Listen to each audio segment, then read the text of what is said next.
अस्सलाम वालेकुम। James TV की खुसूसी नशरियात इलेक्शन 2024 के programme let's ask with KR के साथ मैं हूँ आपका मेज़बान काशिफ रफ़ी। नाज़रीन, जैसा कि आप जानते हैं ये सारा सिलसिला आप लोगों के लिए स्टार्ट किया गया है और शक भी नया है और मेहमान भी नए हैं। जनाब का तारुफ यह है कि नईमुद्दीन कुरैशी का नाम है। PS 64 से PTI ने इनको नामज़द किया है। PS 64 जो है वो शहर वाली सीट है। NA 220 की ये जो है वो छोटी सीट कहलाती है और जानने की कोशिश करेंगे मंशूर, उसके अलावा इंतखाबी निशान में क्या मामलात आ रहे हैं, क्या परेशानी आ रही है, मुहिम कितनी चल रही है, कहाँ रोका जा रहा है और अपने कॉम्पिटिटर को किस तरह देख रहे हैं। सर अस्सलाम वालेकुम। वालेकुम अस्सलाम। काशिफ भाई कैसे हैं? सर आप खैरियत से हैं? ठीक है, आपका वक्त देने का बहुत शुक्रिया। सबसे पहले मुझे एक रिवायती सवाल है मेरा, वो बता दीजिए सियासी सफ़र थोड़ा सा PTI का बताइए, किस तरह शमूलियत अख्तियार की और कितना टाइम आपको PTI के साथ हो गया है? काशिफ भाई, सबसे पहले तो मैं जेम्स टीवी का बहुत शुक्रगुजार हूँ कि उन्होंने मुझे ये प्लेटफॉर्म फराहम किया और बुलवाया कि मैं आपके साथ गुफ्तगू करके अपने हल्के के अवाम के साथ अपनी चीज़ें शेयर कर सकूँ। आपका बहुत शुक्रिया। मेरा सियासी सफ़र का आगाज़ एक समझ लीजिए आप 1992 से हुआ है और वो शहरी जमात थी लास्ट, आपको मालूम है उसके अंदर। फिर उसके बाद 2022 में 9 अप्रैल को हमने PTI को ज्वाइन किया। जब PTI मुश्किल हालात में रही, जब खान साहब को इक़्तिदार से उतारा गया, उस टाइम मैंने PTI को ज्वाइन किया अगेन क्योंकि मैंने बीच में 7 साल सियासत छोड़ दी थी ना। अच्छा जी, खान साहब का नज़रिया आइडियालॉग, वो हमारे आइडियालॉग हैं, उस नज़रिए को मैं देखता हूँ। उसको देखते हुए हमने PTI को मुश्किल हालत में ज्वाइन किया। फिर 2022 में जो लोकल बॉडीज़ के इलेक्शन थे उसमें मैंने कंटेस्ट किया UC 35 हैदराबाद से एज ए चेयरमैन और वो अल्हम्दुलिल्लाह हमने UC जीती। बदकिस्मती से जो है ना वो UC नज़र हो गई धांधली के। फिर अल्लाह ताला ने मौका दिया, मैं डिस्ट्रिक्ट मेंबर भी रहा हूँ, टाउन सरबिया सरफराज का सदर भी रहा हूँ। PTI ने मुझे बड़ी रिस्पेक्ट दी है, बड़ा ऑब्लाइज किया है और मैं यहाँ पे आज आपके सामने PS 64 हैदराबाद का कैंडिडेट हूँ। ठीक हो गया। अब क्योंकि मामला तो हैं, चीज़ें तो हैं, लेकिन उससे पहले थोड़ा सा मैं अगर इलाके के हवाले से बात करता हूँ PS 64 के, पार्टी के हवाले से भी हम बात करेंगे, लेकिन सबसे पहले मुझे थोड़ा सा अगर आप क्लियर करेंगे 64 में क्या मसाइल हैं और उसका हल आपके पास क्या मौजूद है? कृष्ण भाई, ऐसा है PS 64 के जो है ना वो मसाइल बहुत ज़्यादा है। जैसे पूरे पाकिस्तान में सबसे बड़ा जो मसला है साफ पानी की फरहमी का मसला है, उसकी टाइमिंग का मसला है, लोड शेडिंग का मसला है। जिस टाइम पानी आता है उस टाइम लाइट नहीं होती और जिस टाइम लाइट आती है उस टाइम पानी नहीं होता। तो अक्सर औकात में रात को 3-4 बजे पानी चलता है, जब लोगों को सोने का टाइम होता है तो ख्वातीन हमारी मोटर चला के पानी भर रही होती है और फिर उनको सुबह बच्चों को स्कूल भेजने में और अपने घर वालों को नाश्ता करा के बिजनेस पे ऑफिस भेजने में बड़ी तकलीफ आती है। एक तो सबसे बड़ा हमारे इशू ये है। दूसरा हमारे गैस का इशू चल रहा है। टोटल 6 घंटे गैस आ रही है, 18 घंटे लोड शेडिंग गैस की हो गई है और बिल्स 8-8 हज़ार रुपये की आती है और ये बहुत एक जालिमाना इक़दाम है कि जिससे लोग बहुत परेशान हुए हैं। फिर इलेक्ट्रिसिटी के बिल हमारे बहुत ज़्यादा आ रहे हैं। फिर दूसरा एक सबसे बड़ा मसला है कि हमारे यहाँ पे जो तनसीब है बिजली की, जो तनसीबात है वो सही नहीं है, आए दिन उसके अंदर हादसा होते हैं। और ये अर्बन सिटी का एरिया है, वो जान आबाद इलाका है, पुराना हैदराबाद है, तो छोटी छोटी गलियाँ हैं और उसके अंदर कैंटोनमेंट का भी इलाका PS 64 में लगता है। ये अर्बन सिटी और कारोबारी हब है, लेकिन यहाँ पे इंक्रोचमेंट के मसाइल बहुत हैं, रास्तों की तंगी के मसाइल बोलते हैं, ट्रैफिक के मसाइल बोलते हैं, इवन के और यहाँ पे स्कूल्स भी बहुत ज़्यादा है। हमारे यहाँ ये मसाइल का गन बना हुआ है और उसकी सबसे बड़ा जो वजह है रूल ऑफ लॉ का ना होना है कि हमारे यहाँ पे कानून की हुक्मरानी नहीं है।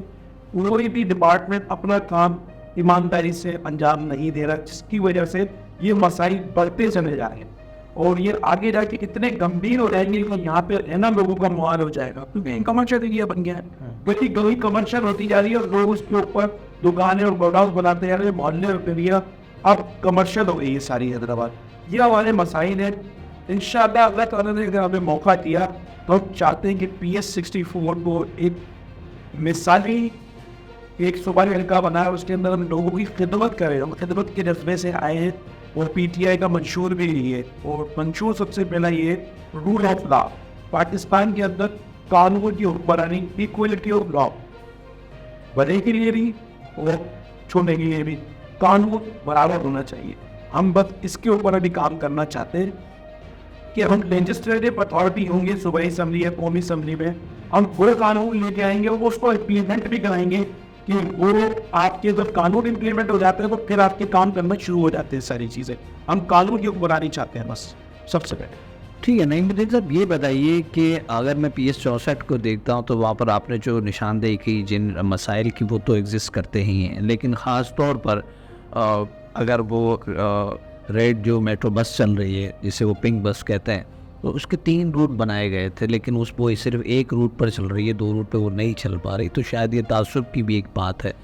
इसको आप कैसे बोलते हैं? उसके साथ साथ एक ग्राउंड भी आपके जो है वो हल्के में लगता है, तो वहाँ भी काम रुका हुआ है। फिर इसके लिए क्या इकदाम होंगे आप? देखिए ये जो पिंक बस सर्विस चल रही है ये आउट ऑफ सिटी चल रही है, वो इंटर सिटी मतलब अंदर अंदरूनी सिटी में नहीं चल रही है। बहुत बड़ा मसला है हमारे शहर में ट्रांसपोर्ट का ना होना। तो ये सिर्फ आउट रोड पर चलती है और अंदरूनी शहर वो चल नहीं रही है।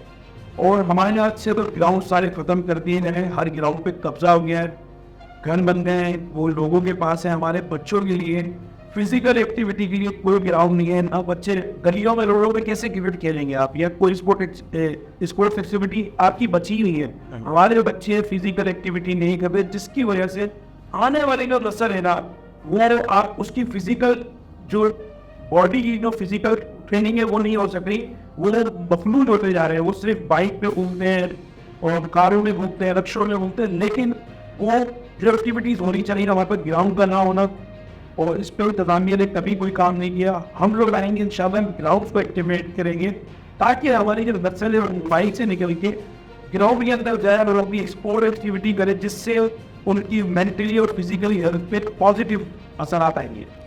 अच्छा, आप अगर मैं दोनों चीज़ें इसमें शामिल कर लेता हूँ अपने सवाल में। एक तो ये कि आपका अब तक मुझे कोई, क्योंकि जाहिर है हम ये सब देख रहे हैं और आवाम भी देख रही है 64 के अंदर, कि कोई ख़ास मुहिम पीटीआई की या आपकी अगर कहूँ तो नज़र नहीं आ रही। एक तो ये बात।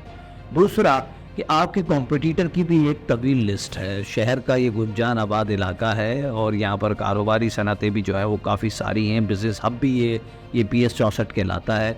और अगर मैं आपकी कॉम्पिटिटर देखता हूँ तो जमात हो, पीटीआई जमात हो, पीपल्स पार्टी हो, MKM पाकिस्तान हो, पाकिस्तान मरकज़ी मुस्लिम लीग हो, तो यहाँ पर इन्होंने अपने जो जिम्मेदार और बड़े लीडर थे उनको टिकट दिया है PS64 से। तो कॉम्पिटिशन किस तरह हो रहा है, कैसे आप अपने आप को देख रहे हैं, या जीत कैसे मुमकिन होगी? और उसके साथ साथ चलिए इस बारे में बताइए पहले, फिर आगे देखिए हमें कंपेन करने में बड़ी मुश्किलात का सामना है। हमें कोई कैंपेन नहीं की जा रही, जल्दी दी जा रही है। हम अपने बैनर पोस्टर लगाते हैं तो वो दीगर लोग हमारे वो बैनर पोस्टर उतार देते हैं, झंडे हमें लगाने नहीं दिए जा रहे हैं। हमारे पर एक समझते हैं अभी 4-5 दिन से जो है ना हमें रिस्ट्रिक्ट किया हुआ है कि आप कैंपेन के लिए बाहर ना निकले। दीगर जो हमारे कॉम्पिटिटर हैं, वो जो दीगर पार्टियों ने जो टिकट दिए वो बड़े नाम हैं और बड़े पैसे वाले लोग हैं। हम सब मुतवस्सित तबके से ताल्लुक़ रखते हैं, जितने भी टिकट दिए गए वो मुतवस्सित तबके से ताल्लुक़ रखते हैं और इसी शहर के रहने वाले हैं और मोटरसाइकिलों पे और सड़कों पे रहने वाले लोग हैं। उनके जो सड़कों पे घूमते हैं और लोगों को देखते हैं, उनका मसाइल का हमें अंदाज़ा है। तो पीटीआई एक वोट वाली जमात है जिसने हैदराबाद के अंदर तमाम मुतवस्सित तबके लोगों को टिकट दिए हैं। और कंपटीशन तो आप देख लें, अगर हमारे को हमारा सिंबल बदला नहीं दिया जाता और हमें मुख्तलिफ सिंबल्स में डिवाइड नहीं किया जाता तो आपको ये पूरा शहर क्लीन स्वीप करके देते हैं। लेकिन अभी हमारे को बड़ी परेशानी है, हमारे सबके सिंबल्स अलग अलग है। जो PS64 है उसमें सिंबल अलग भी है, सूबाई असम्बली का, नेशनल असम्बली का अलग है, PS65 का सिंबल अलग है। तो हमारे वोटर को बड़ी तकलीफ है कि हम उसको सिंबल पहुँचाए कैसे, क्योंकि हमें कैंपेन करने नहीं दी जा रही है। तो हम लोग डोर टू डोर जाके लोगों को समझा रहे हैं कि ये हमारा सिंबल है, आपने इसको वोट करना है। अच्छा, वैसे आपका सिंबल क्या है? जी, मेरा जो सैंपल है वो है शटलकॉक। ये शटलकॉक जो बैडमिंटन वाली शटलकॉक होती है जिसे रैकेट से खेलते हैं, ये मेरा सैंपल है शटलकॉक। ये मेरे फर्जी बैलेट पेपर बनाया है ताकि हमारे वो हम अवेयर कर सकें कि अब हमारे पास बल्ला नहीं है, अब मेरे पास ये निशान है शटलकॉक।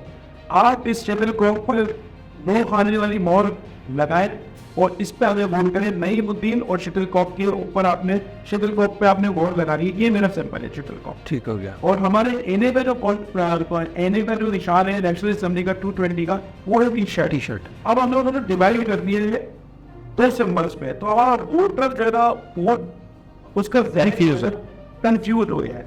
लेकिन हम कोशिश कर रहे हैं, लेकिन हमारा वोटर लिटरेट भी है। पीटीआई का जो लिटरेट है वो बहुत शऊर वोटर है, पढ़ा लिखा वोटर है। खान साहब ने उनको शऊर दिया है और इंशाल्लाह हम आपको अल्लाह ने चाहा 8 फरवरी को एक बड़ा सरप्राइज देंगे इंशाल्लाह। नईमुद्दीन साहब, जब मैंने इन नामों की बात की आपसे पार्टी की, तो जाहिर है प्रेशर भी डेवलप होता है, तो कैसे देखते हैं इस प्रेशर को, और क्या कोई पार्टियों की तरफ से भी थ्रेड है? जी, ऐसा हल्का फुल्का हमें प्रेशर है, पार्टियों की तरफ से भी थ्रेट है, लेकिन हमारे कप्तान ने हमें प्रेशर में खेलना सिखाया है। आज हम ये प्रेशर हैंडल करना सीखेंगे तो कल अब इससे बड़े भी प्रेशर हैंडल इंशाल्लाह करेंगे। और मैं ये कहता हूँ कि ये 10 घंटे की गेम है इलेक्शन। 10 घंटे के अंदर हमें अपने शहर को अमन, भाईचारा और बहुत अच्छे तरीके से लेके निकलना है।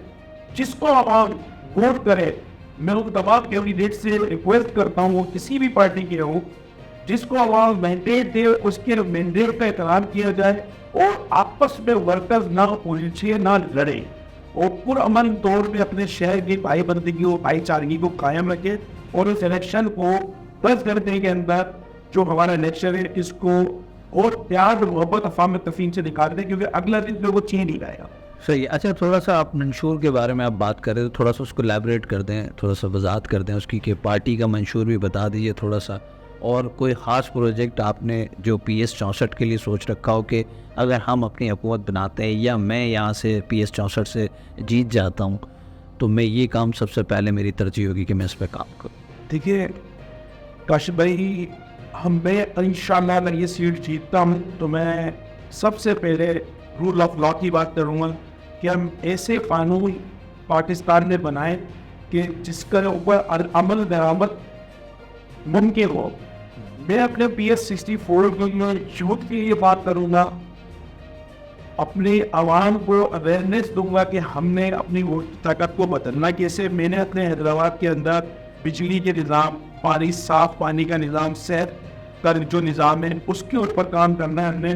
और फिर जो खान साहब ने यूरो फैसिलिटेशन 2018 के इलेक्शन में केंद्रीय में पंजाब में दिया था, एहसास कार्ड, सेहत इंसाफ कार्ड, ये हमने अपने लोगों को देना। हमारे लोगों के पास बड़े वसाइल इस शहर के अंदर सेहत की महंगाई की वजह से, तो मेरे 3 चीज़ों पे काम करना है, सेहत के ऊपर, तालीम के ऊपर और रूल ऑफ लॉ के ऊपर, और चौथा काम है स्पोर्ट्स एक्टिविटी के ऊपर। ये मेरी डोमेन में जो काम आता है मैं इसके लिए बहुत ज़्यादा काम करूँगा और इंशाल्लाह इस शहर के अंदर PS 64 को एक मिसाली इंशाल्लाह PS हम बनाएंगे, अल्लाह ने चाहा। ठीक है नईमुद्दीन साहब, आपकी आवाम आपको सुन रही है PS 64 की, उनको 8 फरवरी के हवाले से कोई ख़ास पैगाम देना चाहे? जी, मैं अपनी PS 64 की आवाम से गुजारिश करता हूँ कि हमने खड़े होकर अपना काम पूरा करके इलेक्शन में हिस्सा लेकर आप लोगों का काम है कि आप अपनी ताकत को, अपनी वोट की ताकत को समझें और उस दिन निकलें। पूरी दुनिया में जो सिस्टम या कोई भी गवर्नमेंट बनती है वो वोट की ताकत से बनती है। आप लोगों ने उस दिन घर पे नहीं बैठना है।